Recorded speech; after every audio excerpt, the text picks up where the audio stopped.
watching ABC15 News, part of the Scripps News Group. Today we are producing more than 3 million pages, including more than 2,000 videos and 180,000 images. The DOJ has released more files related to the criminal prosecution of disgraced financier and accused sex offender Jeffrey Epstein. ABC15 combed through some of the documents and found several notable names listed. Former President Bill Clinton, Microsoft co-founder Bill Gates, former Prince Andrew, Tesla CEO Elon Musk, and President Donald Trump. Now, it's important to note none of these people are being accused or charged with any crimes. Previous files released have come under scrutiny from victims of Epstein after private details about victims were not properly redacted.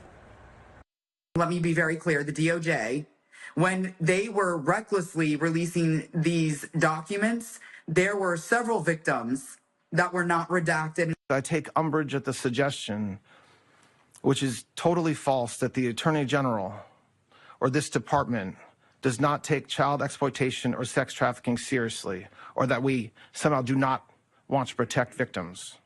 We do. The release of these documents is due to the Epstein Files Transparency Act passed by Congress last year. The files are currently available online. President Trump has not responded to this latest release. New reaction from Republican leaders over protests in Minneapolis. But I can tell you Minnesota is out of control. You have local and state leaders who seem to be encouraging violence and all of this madness. And the president's frustrated about it, and so are we. This reaction comes as tensions ramp up in the state after the killing of Renee Nicole Good by ICE agents last week. Just last night, we reported of another shooting involving the ICE agent, which prompted further escalation in protests. President Trump warned he might invoke the Insurrection Act, which would allow him to deploy U.S. troops in Minnesota, adding he would invoke the act if, quote, corrupt politicians in Minnesota don't stop the professional agitators and insurrectionists from attacking the patriots of ICE. City leaders, however, warn sending troops to the city is not needed and are instead calling for calm protest. I really hope that the president does not do that. That's not what our city needs right now. For anyone that is taking the bait tonight, stop. We cannot counter Donald Trump's chaos with our own brand of chaos. Now, closer to home, Senator Mark Kelly and Democratic leaders are introducing a new bill, the Stop Excessive Force in Immigration Act, that would bring reform to how immigration officers undergo operations. If passed, the bill would require body cams, limit the usage of masks, and create new standards for when deadly force is justified.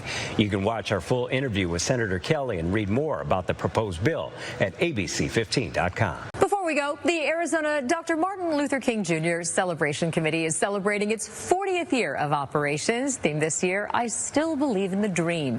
The One Valley sixth grader is being honored for doing just that. I'm very proud that I'm here. It means that I am living up to Dr. King's wish that the world would be better. At just 11 years old, Mara Northey has dedicated hundreds of hours to serving Phoenix's most vulnerable after volunteering with Trevor's Vision to provide meals and clothing to the unhoused. She's also organized donuts for donations, a holiday shoe drive that collected more than 300 pairs of shoes for those in need. She got a special award today from Governor Hobbs. Congratulations. Well done, Mara. Well done. Nation's capital today.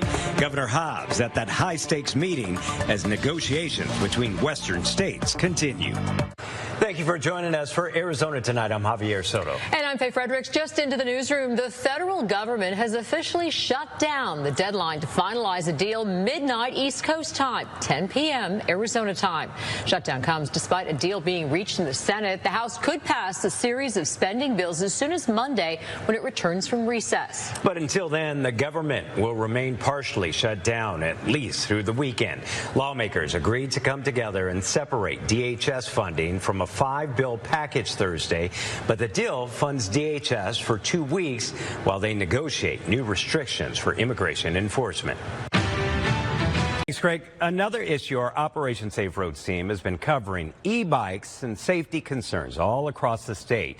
Now, some of our viewers in Gilbert recently put together a task force dedicated to stopping illegal or dangerous e-bike usage. And the Gilbert Police Department says it recently stopped a large group illegally riding e-bikes and e-motorcycles. That event was planned on social media. The organizer allegedly encouraged those attending to bring illegal fireworks. 21 people were cited, one of them criminally. Faye Emily's remains were discovered off the 60 near Globe. No suspects have been identified and no arrests have been made. A reminder, there is a $200,000 reward for information leading to an arrest. Number 2, Phoenix police are investigating the moments that led up to a deadly crash near 35th and Northern Avenues this morning. Officials say 2 cars collided. 1 person died. Another was taken to the hospital with injuries, but is expected to be okay. Number 3, a Mesa man serving life in prison for killing his co-worker. The suspect became obsessed with a female employee who wasn't interested, leading him to confront his victim, whom he suspected of pursuing her. His anger grew over the year, culminating in a tragic shooting in 2023. Number 4, a substitute teacher facing a Class 6 felony charge after being accused of punching a 5th grader during class on Monday. Sarah Short allegedly left Odyssey Prep in Buckeye before police arrived to investigate this, but she was later arrested at her Goodyear home. Number 5, Falcon Field Airport in Mesa is getting a new advanced airfield technology system here. The system allows for better communication to air traffic controllers about what's happening on the airfield. This is part of an initiative by the FAA aimed at increasing runway safety across the U.S. Number 6, thousands of healthcare workers on strike at Kaiser Permanente facilities across California and Hawaii. The reason? Fair wages and safer staffing levels. Kaiser referred to the strike as, quote, unnecessary.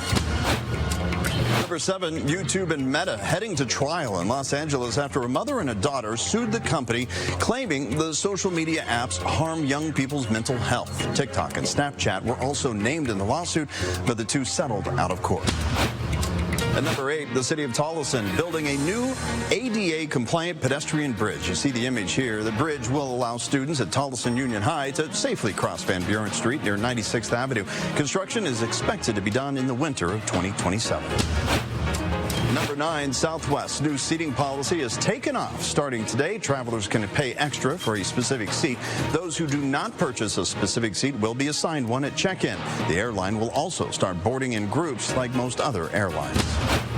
ADOT's Name a Snowplow contest is now open. You have until Monday to submit your most creative ideas to ADOT's website to name 4 of their snowplows. And that is tonight.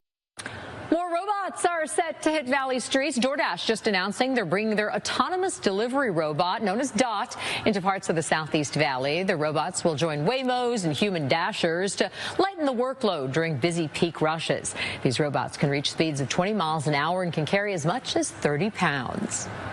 Before we go tonight, Valentine's Day is getting beefed up. Longhorn Steakhouse is planning their steak in the jewelry business. Steakhouse chain is launching limited edition steak commitment rings. The silver rings are made with real steak and seasoning, and they're ordering 5 different options out there, allowing you to customize your rings to your preferred doneness, from rare to well done. Rings go on sale February 4th for about $50, and that's the fastest way to my heart. Through my belly. A well-done idea.